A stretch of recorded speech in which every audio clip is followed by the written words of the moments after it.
ਨਾਨਕ ਤਿਨਾ ਬਸੰਤ ਹੈ, ਜਿਨ ਘਰ ਬਸਿਆ ਕੰਤ। ਜਿਨ ਕੇ ਕੰਤ ਦਿਸਾਪੁਰੀ, ਸੇ ਅਹਨਸ ਫਿਰੇ ਜਲੰਤ।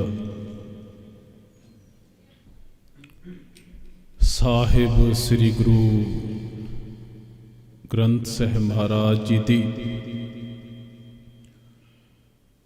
ਪਾਵਨ ਪਵਿੱਤਰ ਨਿੱਕੀ ਗੋਦ ਦਾ ਆਨੰਦ ਮਾਣ ਰਹੇ ਸਤ ਸੰਗੀ ਜਨੋ, ਰਹਿਮਤ ਹੈ ਅਕਾਲ ਪੁਰਖ ਵਾਹਿਗੁਰੂ ਦੀ, ਗੁਰੂ ਨਾਨਕ ਸੱਚੇ ਪਾਤਸ਼ਾਹ ਦੀ, ਜਿਨ੍ਹਾਂ ਨੇ ਸਾਨੂੰ ਆਪਣੇ ਗੋਦ ਵਿੱਚ ਬੈਠ ਕੇ ਗੁਰਮਤਿ ਦੇ ਮੋਤੀ ਚੁਗਣ ਦੀ ਤਾਲੀਮ ਤੇ ਮੌਕਾ ਦਿੱਤਾ ਹੈ। ਆਓ ਸਾਰੇ ਸਰੀਰ, ਤਨ ਅਤੇ ਮਨ ਨੂੰ ਇਕਾਗਰ ਕਰਦਿਆਂ ਹੋਇਆਂ ਸਾਹਿਬ ਅੱਗੇ ਸੀਸ ਝੁਕਾ ਕੇ ਪਾਈਏ ਫਤਿਹ ਨਾਲ ਸਾਂਝ। ਬੁਲਾਓ ਜੀ ਫਤਿਹ। ਵਾਹਿਗੁਰੂ ਜੀ ਕਾ ਖਾਲਸਾ, ਵਾਹਿਗੁਰੂ ਜੀ ਕੀ ਫਤਿਹ। ਨਾਨਕ ਤਿਨਾ ਬਸੰਤ ਹੈ, ਜਿਨ ਘਰ ਬਸਿਆ ਕੰਤ। ਮੇਰੇ ਸਾਹਿਬ ਸਾਨੂੰ ਇਸ ਗੱਲ ਦੀ ਤਾਲੀਮ ਦੇ ਰਹੇ ਨੇ, ਸਾਨੂੰ ਇਸ ਗੱਲ ਦੇ ਜ਼ਿਕਰ ਦੇ ਵਿੱਚੋਂ ਇੱਕ ਗੱਲ ਸਮਝਾਉਣਾ ਕਰਦੇ ਨੇ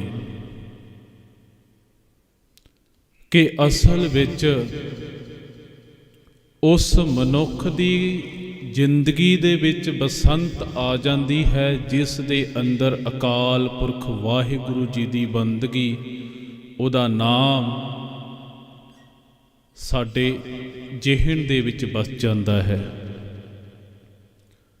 ਕਿਉਂਕਿ ਜਦੋਂ ਅਸੀਂ ਰੁੱਤਾਂ ਵੇਖਦੇ ਹਾਂ ਤਾਂ ਬਸੰਤ ਰੁੱਤ ਨੂੰ ਸਭ ਤੋਂ ਸਪਲੈਂਡਡ ਸੀਜ਼ਨ ਕਿਹਾ ਜਾਂਦਾ ਹੈ, ਸਭ ਤੋਂ ਸੁਹਾਵਣੀ, ਤੇ ਜਿਹਦੇ ਵਿੱਚ ਮਨੁੱਖ ਦਾ ਤਨ ਬਾਕੀ ਰੁੱਤਾਂ ਦੇ ਮੁਕਾਬਲੇ ਜ਼ਿਆਦਾ ਆਨੰਦਿਤ ਰਹਿੰਦਾ ਹੈ।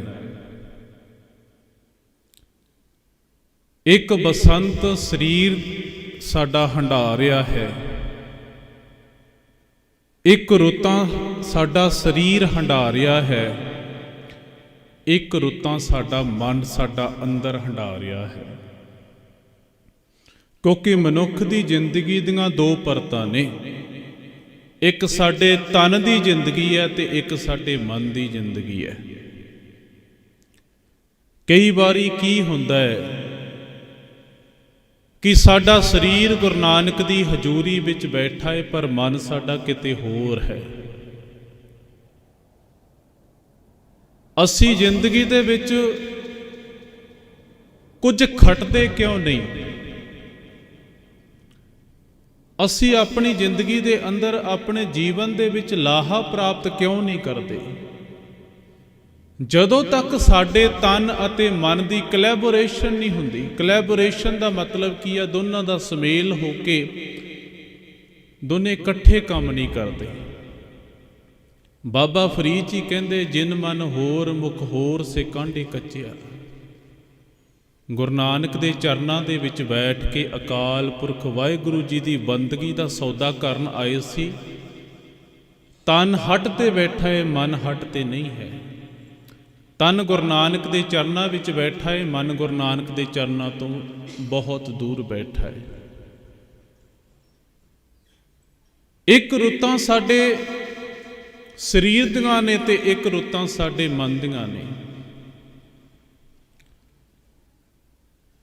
ਤੇ ਗੁਰੂ ਨਾਨਕ ਦੇ ਘਰ ਦੀ ਅਸੀਸ ਹੀ ਇਹ ਹੈ ਕਿ ਜਿਵੇਂ ਅਸੀਂ ਮੰਨਦੇ ਹਾਂ, ਜਿਵੇਂ ਸਾਨੂੰ ਇਸ ਗੱਲ ਦਾ ਇਲਮ ਹੈ, ਸਾਨੂੰ ਇਸ ਗੱਲ ਦਾ ਮਾਲੂਮਾਤ ਹੈ ਕਿ ਬਸੰਤ ਰੁੱਤ ਸਾਰੀਆਂ ਰੁੱਤਾਂ ਦੇ ਵਿੱਚੋਂ ਸ੍ਰੇਸ਼ਟ ਹੈ, ਸਿਰਮੌਰ ਹੈ, ਜੇਕਰ ਅਸੀਂ ਸਪਿਰਿਚੁਅਲੀ ਸਪਰਿੰਗ ਨੂੰ ਇੰਜੋਏ ਕਰਨਾ ਚਾਹੁੰਦੇ ਹਾਂ ਤਾਂ ਇੱਕ ਗੱਲ ਸਾਨੂੰ ਵੀ ਮੰਨਣੀ ਪੈਣੀ ਆ, ਜਿਨ੍ਹਾਂ ਦੇ ਅੰਦਰ ਵਾਹਿਗੁਰੂ ਜੀ ਦੇ ਨਾਮ ਦਾ ਵਾਸਾ ਹੈ, ਅਸਲ ਵਿੱਚ ਜ਼ਿੰਦਗੀ 'ਚ ਉਹਨਾਂ ਦੇ ਹੀ ਬਸੰਤ ਰੁੱਤ ਦਾ ਆਗਮਨ ਹੋ ਸਕਦਾ ਹੈ।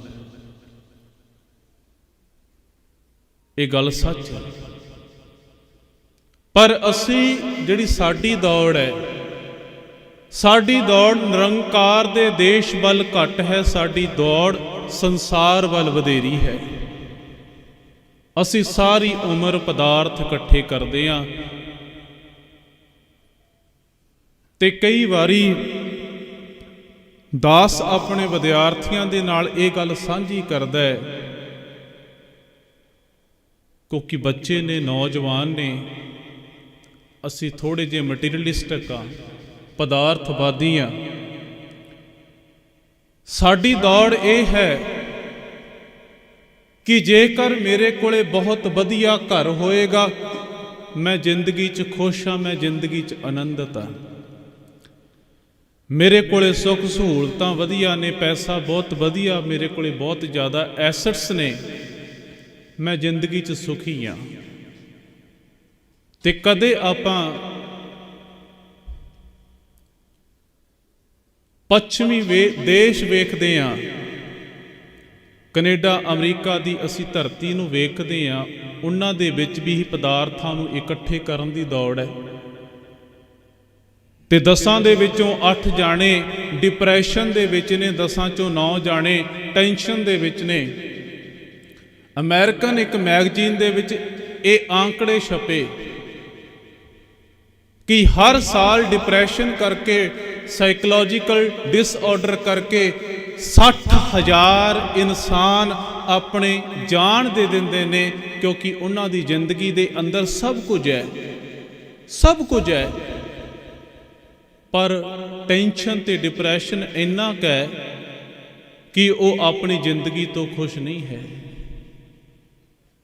ਭਾਗਾਂ ਵਾਲਿਓ, ਗੁਰੂ ਨਾਨਕ ਦਾ ਦਰ ਐਸਾ ਦਰ ਹੈ ਜਿੱਥੋਂ ਤੁਹਾਨੂੰ ਉਹ ਦਵਾਈ ਮਿਲਦੀ ਹੈ ਜਿਹੜੀ ਦਵਾਈ ਬੰਦਗੀ ਦੀ ਹੈ।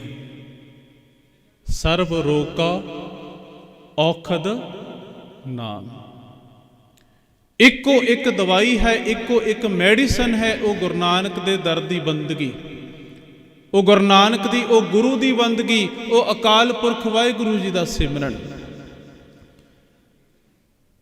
ਗੁਰੂ ਸਾਹਿਬ ਕਹਿੰਦੇ ਅਸਲ ਵਿੱਚ ਉਹਨਾਂ ਦੀ ਜ਼ਿੰਦਗੀ ਦੇ ਅੰਦਰ ਹੀ ਉਹ ਸਪਿਰਿਚੁਅਲ ਸਪਰਿੰਗ ਆ ਸਕਦੀ ਹੈ ਜਿਨ੍ਹਾਂ ਦੇ ਅੰਦਰ ਵਾਹਿਗੁਰੂ ਜੀ ਦੇ ਨਾਮ ਦਾ ਵਾਸਾ ਹੁੰਦਾ ਹੈ, ਵਾਹਿਗੁਰੂ ਜੀ ਦੇ ਨਾਮ ਦਾ ਚਿੰਤਨ ਹੁੰਦਾ ਹੈ। ਜਿਨ ਕੇ ਕੰਤ ਦਿਸਾਪੁਰੀ ਸੇ ਅਹਨਸ ਫਿਰੇ ਜਲੰਤ, ਜਿਨ੍ਹਾਂ ਦੇ ਅੰਦਰ ਵਾਹਿਗੁਰੂ ਦਾ ਵਾਸਾ ਨਹੀਂ, ਜਿਨ੍ਹਾਂ ਦੇ ਅੰਦਰ ਨਿਰੰਕਾਰ ਦੀ ਥਾਂ ਤੇ ਸੰਸਾਰ ਵਸਿਆ ਹੋਇਆ, ਉਹ ਸਾਰੀ ਉਮਰ ਭਟਕਦੇ ਫਿਰਦੇ ਨੇ। ਗੁਰੂ ਸੱਚੇ ਪਾਤਸ਼ਾਹ ਨੇ ਸਾਡੇ ਸਾਹਮਣੇ ਦ੍ਰਿਸ਼ਟਾਂਤ ਦਾ ਰੱਖ ਦਿੱਤੇ। ਕਿਲਾ ਵੀ ਗਿਆ, 4 ਫਰਜ਼ੰਦ ਵੀ ਗਏ, ਪਰਿਵਾਰ ਖੇਰੂ ਖੇਰੂ ਹੋ ਗਿਆ, ਸਿੰਘ ਵੀ ਵਿਛੜ ਗਏ। ਮਾਛੀਵਾੜੇ ਦੀ ਧਰਤੀ ਦੇ ਉੱਤੇ ਬੇਫਿਕਰ ਹੋਏ, ਬੇਪਰਵਾਹ ਹੋਏ, ਉਸ ਅਕਾਲ ਪੁਰਖ ਦੀ ਬੰਦਗੀ ਦੇ ਵਿੱਚ ਆਰਾਮ ਦੇ ਨਾਲ, ਸਕੂਨ ਦੇ ਨਾਲ ਸੁੱਤੇ ਪਏ। ਸਾਨੂੰ ਇੱਕੋ ਸੁਨੇਹਾ ਦਿੰਦੇ ਆ, ਭਾਗਾਂ ਵਾਲਿਓ, ਮਿੱਤਰ ਪਿਆਰੇ ਨੂੰ ਹਾਲ ਮਰੀਤਾਂ ਦਾ ਕਹਿਣਾ, ਤੁਧ ਬਿਨ ਰੋਗ ਰਜ਼ਾਈਆਂ ਦਾ ਓਡਣ, ਨਾਗ ਨਿਵਾਸਾਂ ਨੇ ਰਹਿਣਾ। ਜੇ ਸਾਡੇ ਜੀਵਨ ਦੇ ਅੰਦਰ ਗੁਰੂ ਨਾਨਕ ਦੀ ਬਾਣੀ ਨਹੀਂ, ਸਾਡੇ ਅੰਦਰ ਵਾਹਿਗੁਰੂ ਦਾ ਸਿਮਰਨ ਨਹੀਂ, ਜਿਤਨੀਆਂ ਮਰਜ਼ੀ ਅਸੀਂ ਦੌਲਤਾਂ ਇਕੱਠੀਆਂ ਕਰ ਲਈਏ, ਭਾਗਾਂ ਵਾਲਿਓ, ਅਸੀਂ ਸੁਖੀ ਨਹੀਂ ਹੋ ਸਕਦੇ। ਅਸੀਂ ਤਾਂ ਸੁਖੀ ਹੋ ਸਕਦੇ ਹਾਂ, ਅਸੀਂ ਤਾਂ ਸੁੱਖਾਂ ਨੂੰ ਆਨੰਦ ਦੇ ਨਾਲ ਮਹਿਸੂਸ ਤੇ ਮਾਣ ਸਕਦੇ ਹਾਂ, ਆਪਣੀ ਜ਼ਿੰਦਗੀ ਨੂੰ ਜਿਉਂ ਸਕਦੇ ਹਾਂ, ਜੇਕਰ ਗੁਰੂ ਨਾਨਕ ਦੇ ਘਰੋਂ ਸਾਨੂੰ ਬੰਦਗੀ ਮਿਲੇ। ਬਾਬਾ ਈਸਰ ਸਿੰਘ ਜੀ ਬਚਨ ਕਰਿਆ ਕਰਦੇ ਸੀ, ਕਹਿੰਦੇ ਮਰਿਆ ਹੋਇਆਂ ਨੂੰ, ਮੋਇਆ ਹੋਇਆਂ ਨੂੰ ਕੋਈ ਯਾਦ ਨਹੀਂ ਕਰਦਾ। ਜੇ ਕੋਈ ਮਰ ਜਾਵੇ ਤਾਂ ਉਹਨੂੰ ਕੋਈ ਯਾਦ ਨਹੀਂ ਕਰਦਾ। ਕਹਿੰਦੇ ਫਿਰ ਅਸੀਂ ਗੁਰੂਆਂ ਪੀਰਾਂ ਸੰਤਾਂ ਮਹਾਂਪੁਰਖਾਂ ਨੂੰ ਕਿਉਂ ਯਾਦ ਕਰਦੀ ਹੈ? ਬਾਬਾ ਜੀ ਕਹਿੰਦੇ ਅਸੀਂ ਉਹਨਾਂ ਨੂੰ ਤਾਂ ਯਾਦ ਕਰਦੇ ਹਾਂ, ਉਹ ਸਾਡੇ ਮਰਿਆ ਹੋਇਆਂ ਦੇ ਅੰਦਰ ਨੂੰ ਵੀ ਜਿਉਂਦਾ ਕਰ ਦਿੰਦੇ ਨੇ। ਜਿਨ੍ਹਾਂ ਦੇ ਅੰਦਰੋਂ ਨਾਮ ਬੰਦਗੀ ਖਤਮ ਹੋ ਗਈ, ਜਿੱਥੇ ਮਹਾਂਪੁਰਖ ਦੀ ਦ੍ਰਿਸ਼ਟੀ ਪੈ ਗਈ ਨਾ, ਕਹਿੰਦੇ ਵੀ ਉਹ ਤਾਂ ਸੁੱਕੇ ਕਾਸਟ ਹਰਿਆ, ਉਹ ਤਾਂ ਸੁੱਕੇ ਹੋਏ ਵੀ ਹਰੇ ਹੋ ਜਾਂਦੇ ਨੇ। ਜਿਨ੍ਹਾਂ ਦੇ ਉੱਤੇ ਬੰਦਗੀ ਵਾਲਿਆਂ ਦੀ ਨਿਗਾਹ ਪੈ ਗਈ, ਗੁਰੂ ਨਾਨਕ ਦੇ ਦਰ ਨਾਲ ਟੁੱਟੇ ਹੋਏ ਉਹ ਵੀ ਗੁਰੂ ਨਾਨਕ ਦੇ ਦਰ ਦੇ ਨਾਲ ਜੁੜ ਜਾਂਦੇ ਨੇ। ਭਾਗਾਂ ਵਾਲਿਓ, ਇਹ ਗੱਲ ਸਾਨੂੰ ਸਮਝਣੀ ਪੈਣੀ ਹੈ। ਇੱਥੇ ਅਸੀਂ 3 ਤਰ੍ਹਾਂ ਦੀ ਸੰਗਤ ਬੈਠੀ ਆ, ਕੋਈ ਬੱਚੇ ਬੈਠੇ ਨੇ ਤੇ ਕੋਈ ਜਵਾਨ ਬੈਠੇ ਆ ਤੇ ਕੁਝ ਕੁ ਬਜ਼ੁਰਗ ਬੈਠੇ ਨੇ।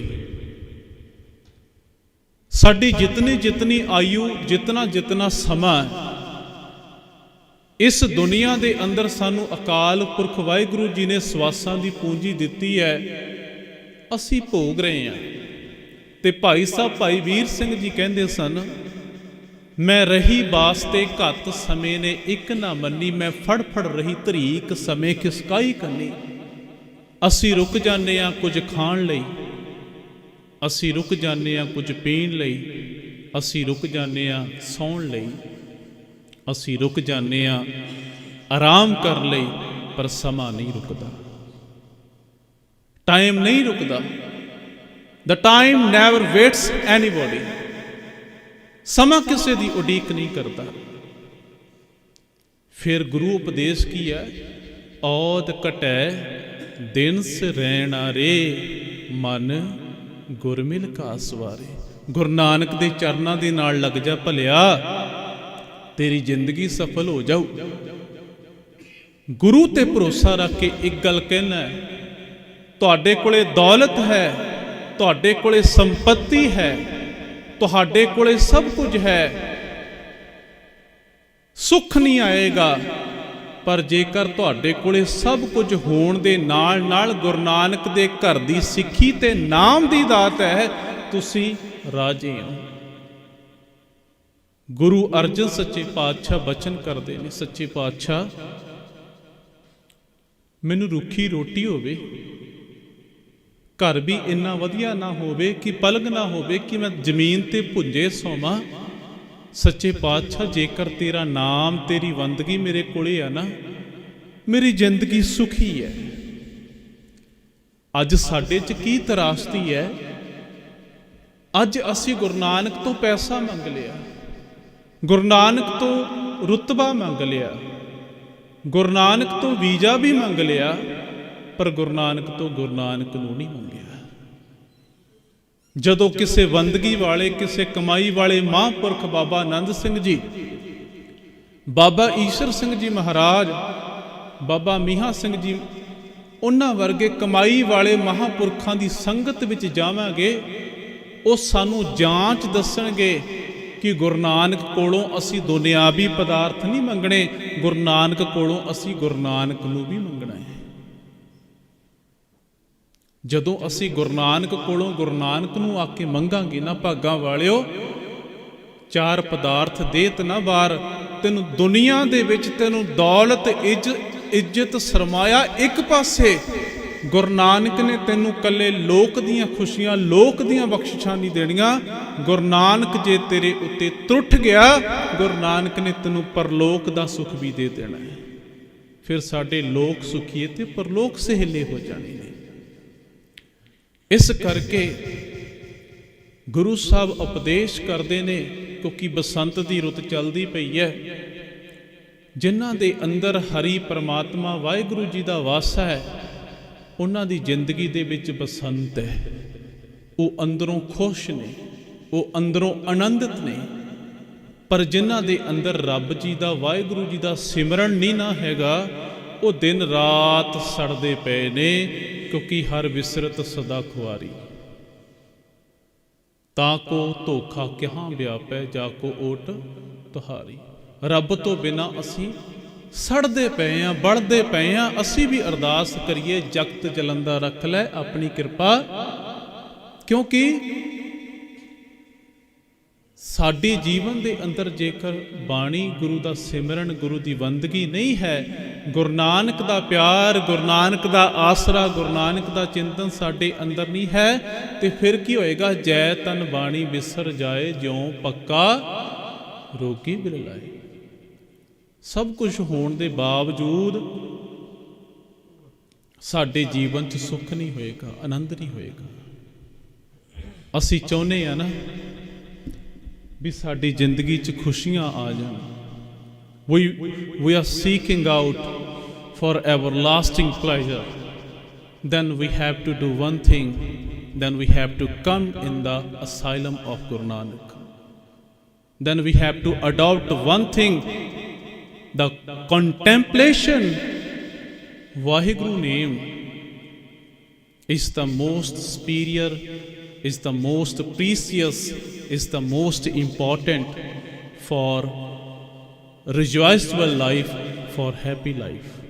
ਆਓ ਆਪਾਂ ਗੁਰੂ ਨਾਨਕ ਅੱਗੇ ਅਰਦਾਸ ਕਰੀਏ, ਸੱਚੇ ਪਾਤਸ਼ਾਹ ਤਰਸ ਕਰਿਓ, ਤੁਹਾਡੇ ਦਰ ਤੋਂ ਤੁਹਾਡੀ ਬੰਦਗੀ ਤੇ ਤੁਹਾਡੇ ਦਰ ਤੋਂ ਤੁਹਾਡੀ ਸਿੱਖੀ ਦੀ ਦਾਤ ਮਿਲ ਜਾਏ, ਤੁਹਾਡੀ ਬਾਣੀ ਦੀ ਦਾਤ ਮਿਲ ਜਾਏ, ਤੁਹਾਡੇ ਨਾਮ ਦੀ ਦਾਤ ਮਿਲ ਜਾਏ, ਫਿਰ ਮੇਰਾ ਇਸ ਦੁਨੀਆ ਦੇ ਅੰਦਰ ਆਇਆ ਸਫਲ ਹੋ ਜਾਏਗਾ।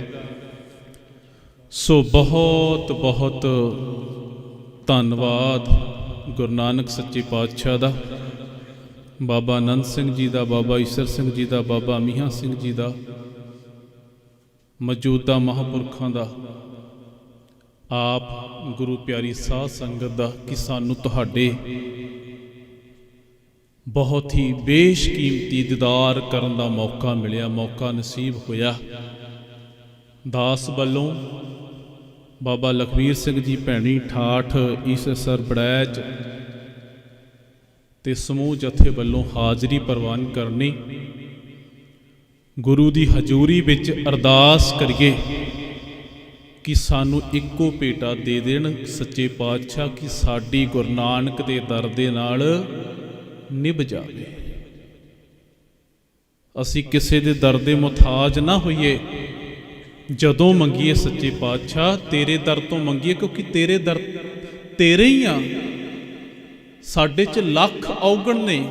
ਜਿਵੇਂ ਇੱਕ ਮਾਂ ਆਪਣੇ ਬੱਚੇ ਦੇ ਔਗਣ ਨਹੀਂ ਤੱਕਦੀ, ਗੁਰੂ ਨਾਨਕ ਸੱਚੇ ਪਾਤਸ਼ਾਹ ਜੀ ਤੁਸੀਂ ਸਾਡੇ ਔਗਣ ਨਹੀਂ ਤੱਕੋਗੇ, ਸਾਡੇ ਉੱਤੇ ਇੱਕ ਮਿਹਰ ਦੀ ਨਜ਼ਰ ਕਰ ਦਿੱਤੀ, ਸਾਡੇ ਕੀਤੇ ਹੋਏ ਅਪਰਾਧ ਵੀ ਬਖਸ਼ੇ ਜਾਣਗੇ। ਇੱਕ ਬਚਨ ਕਰਕੇ ਤੁਹਾਡੇ ਨਾਲ ਫਤਿਹ ਬੁਲਾ ਦੇਣੀ ਆ। ਗੁਰੂ ਨਾਨਕ ਤੇ ਸੰਸਾਰ ਦੇ ਦਰ ਦੇ ਵਿੱਚ ਇੱਕ ਫਰਕ ਹੈ। ਉਹ ਫਰਕ ਇਹ ਆ, ਤੁਸੀਂ 99 ਚੰਗੇ ਕੰਮ ਕਰੋਗੇ, ਇੱਕ ਤੁਹਾਡੇ ਤੋਂ ਗਲਤ ਕੰਮ ਹੋ ਜਾਏਗਾ, ਦੁਨੀਆ ਨੇ ਦੁਰਕਾਰ ਕੇ ਤੁਹਾਨੂੰ ਆਪਣੇ ਦਰ ਤੋਂ ਧੱਕੇ ਮਾਰ ਦੇਣੇ ਨੇ। ਭਾਗਾਂ ਵਾਲਿਓ ਸੱਚ ਜਾਣਿਓ, ਜੇਕਰ ਅਸੀਂ 99 ਗੁਨਾਹ ਕਰਕੇ ਇੱਕ ਚੰਗਾ ਕੰਮ ਕਰਕੇ ਗੁਰੂ ਨਾਨਕ ਦੀ ਨਜ਼ਰ ਦੇ ਵਿੱਚ ਆ ਗਏ, ਸਾਨੂੰ ਗੁਰੂ ਨਾਨਕ ਨੇ ਗਲਵੱਕੜੀ ਦੇ ਵਿੱਚ ਲੈ ਲੈਣਾ। ਇਸ ਕਰਕੇ ਗੁਰੂ ਤੇ ਗੁਰੂ ਦੀ ਬਾਣੀ, ਗੁਰੂ ਦੀ ਬੰਦਗੀ ਦੇ ਨਾਲ ਜੁੜੀਏ। ਮਹਾਂਪੁਰਖ ਜਿਹੜੇ ਕਮਾਈਆਂ ਵਾਲੇ ਨੇ ਉਹਨਾਂ ਦੀ ਸੰਗਤ ਕਰੀਏ। ਸਹੀ ਪਿਆਰੇ ਮੇਲ ਜਿਨ੍ਹਾਂ ਮਿਲਿਆ ਤੇਰਾ ਨਾਮ ਚਿਤ ਆਵੇ। ਸੋ ਇਤਨੀ ਕੁ ਬੇਨਤੀ ਪ੍ਰਵਾਨ ਕਰਨੀ, ਦਾਸਰਿਆਂ ਦੀਆਂ ਗਲਤੀਆਂ ਦਾਸਰਿਆਂ ਦੀਆਂ ਝੋਲੀਆਂ 'ਚ ਤੇ ਗੁਰੂ ਦੇ ਬਚਨ ਪੱਲੇ ਬੰਨ੍ਹ ਕੇ ਆਪਣਾ ਜੀਵਨ ਸਫਲ ਕਰੀਏ। ਭੁੱਲਾਂ ਚੁੱਕਾਂ ਦੀ ਖਿਮਾ। ਬੁਲਾਓ ਫਤਿਹ। ਵਾਹਿਗੁਰੂ ਜੀ ਕਾ ਖਾਲਸਾ, ਵਾਹਿਗੁਰੂ ਜੀ ਕੀ ਫਤਿਹ।